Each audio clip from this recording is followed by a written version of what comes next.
Assalamualaikum warahmatullahi wabarakatuh. Perkenalkan, nama saya Maulana Ramadhani. Saya dari kelas akuntansi manajemen ingin menjelaskan beberapa pertanyaan yang diberikan oleh dosen saya. Yang pertama adalah, mengapa biaya campuran menimbulkan masalah sewaktu dilakukan pengklasifikasian biaya dalam kategori tetap dan variabel? Karena informasi yang tersedia untuk melakukan pengklasifikasian atau memisahkan biaya variabel dan biaya tetap dalam biaya campuran tersebut hanyalah informasi jumlah biaya suatu aktivitas dan jumlah penggunaan aktivitas, sehingga akan cukup sulit dalam pengidentifikasi biaya tanpa adanya ukuran penggunaan atas biaya variabel dan biaya tetap tersebut. Yang kedua, mengapa grafik scatter adalah langkah pertama yang baik untuk memisahkan biaya campuran ke dalam komponen tetap dan variabel?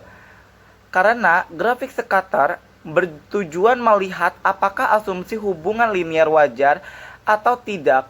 Dengan menggunakan grafik tersebut, beberapa titik yang tampaknya tidak cocok dalam pola umumnya perilaku biaya mungkin dapat terungkap, sehingga diperoleh menggunakan pengetahuan yang dapat memberikan justifikasi untuk mengeliminasi dan mungkin menentukan pada perkiraan yang lebih baik mengenai fungsi yang mendasari serta mengetahui tentang hubungan yang terjadi. Yang ketiga adalah jelaskan bagaimana metode scatter plot memisahkan biaya tetap dan variabel dari biaya campuran. Kemudian jelaskan cara kerja metode tinggi dan rendah. Mengapa kedua metode tersebut berbeda? Metode scatter plot menyangkut pemeriksaan grafik scatter, suatu plot yang menunjukkan jumlah biaya campuran pada berbagai tingkat aktivitas yang berbeda, dan pemilihan dua titik yang tampaknya terbaik untuk mewakili hubungan antara biaya dengan aktivitas.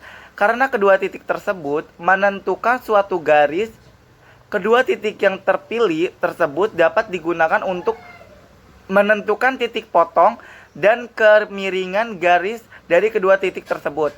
Titik potong tersebut memberikan perkiraan komponen biaya tetap dan kemiringan memberikan estimasi biaya variabel per unit aktivitas.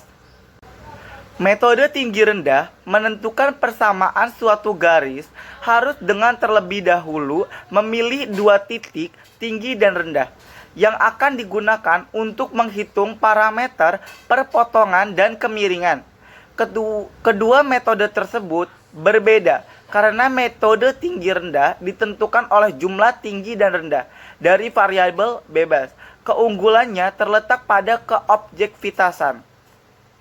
Metode scatter plot adalah suatu cara yang baik untuk mengidentifikasi nonlinearitas outer dan pergerakan dalam hubungan biaya. Kelemahannya terletak pada subjektivitas. Yang keempat, apa keunggulan metode scatter plot dibandingkan dengan metode tinggi rendah? Apa keunggulan metode tinggi rendah dibandingkan metode scatter plot? Keunggulan metode scatter plot dibandingkan metode tinggi rendah adalah metode scatter plot memungkinkan kita untuk melihat data secara visual, dapat menolong manajer menghindari jebakan atas terlihatnya hubungan antara biaya aktivitas yang tidak memungkinkan terjadi, daripada hanya memilih dua titik yang tampaknya mewakili pola biaya aktivitas umumnya. Serta meskipun titik-titik tersebut bukan merupakan outer, pasangan titik lainnya memungkinkan pilihan titik yang lebih mewakili secara keseluruhan. Sedangkan metode tinggi rendah, titik tinggi dan rendah mungkin merupakan outer, dan outer ini menunjukkan hubungan biaya aktivitas yang dapat yang tidak umum terjadi. Dengan demikian, rumus biaya yang dihitung dengan menggunakan dua titik ini tidak akan mencerminkan apa yang biasa terjadi. Keunggulan metode tinggi rendah dibandingkan metode scatterplot adalah metode tinggi rendah mewakili keunggulan objektivitas.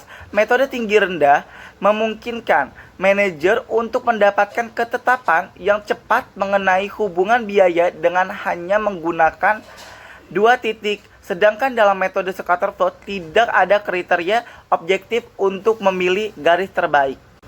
Yang kelima, jelaskan yang dimaksud dengan metode kuadrat terkecil. Mengapa metode ini lebih baik daripada metode tinggi rendah dan metode scatterplot? Metode kuadrat terkecil adalah metode statistik untuk menemukan suatu garis yang paling sesuai dengan serangkaian data.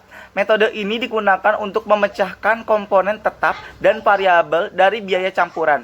Metode ini lebih baik dari metode tinggi rendah dan metode scatterplot karena metode kuadrat terkecil menghasilkan garis yang paling sesuai dengan titik-titik data sehingga lebih direkomendasikan daripada metode tinggi rendah dan scatterplot.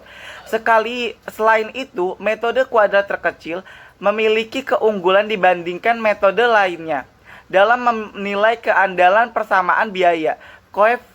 Koefisien determinasinya memungkinkan analisis untuk menghitung jumlah variabilitas biaya yang dijelaskan oleh penggerak biaya tertentu.